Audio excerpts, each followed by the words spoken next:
And a friend of mine from school died, a very close friend. And his mother came to me and asked if I would say something at his funeral. And I went to my mom and asked her, I said, you know, so-and-so died. His mom asked me to say a couple things as his best friend. And I said, so I'd like to speak and say something at his funeral. And my mother said, well, you can't. And I was shocked, and I said, what do you mean I can't? My mom said, well, you know, we're Catholic and they're Methodist. You see, I'm old enough to where when I was growing up, we still had what was called the Latin Mass. And when I was growing up, Catholics were not allowed to go in other churches. In fact, we were told to not even walk on the sidewalk in front of other churches because something might suck you in accidentally. And so we had to stay clear of it. And so my mom told me, she says, I'm sorry, but you can't go. And I started to argue with my mother, which I did pretty well and pretty regularly.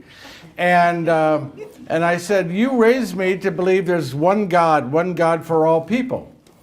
And my mom, I'm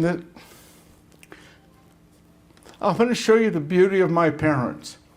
She said, let us go and sit down with the pastor of our church, Monsignor McDonough.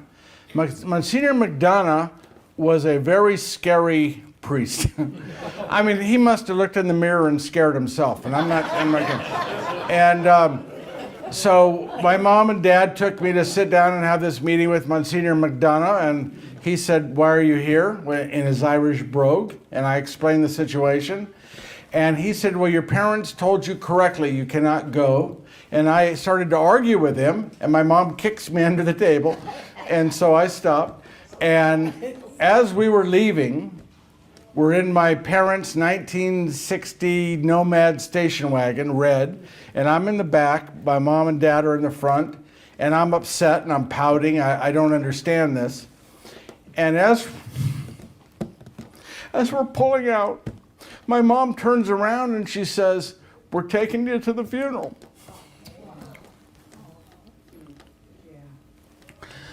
She said, there are times when it's okay to break the rules. She said, I just want you to know when you're breaking them and why you're breaking them. She taught me one of the most beautiful, wonderful lessons of faith that I've ever had. Since that moment, I don't care, as a Catholic, even to this day, I don't care what brings people to God. I don't care what motivates a person to find Jesus. All I want is them to find Jesus. I want them to find God. The path they take is up to them. So.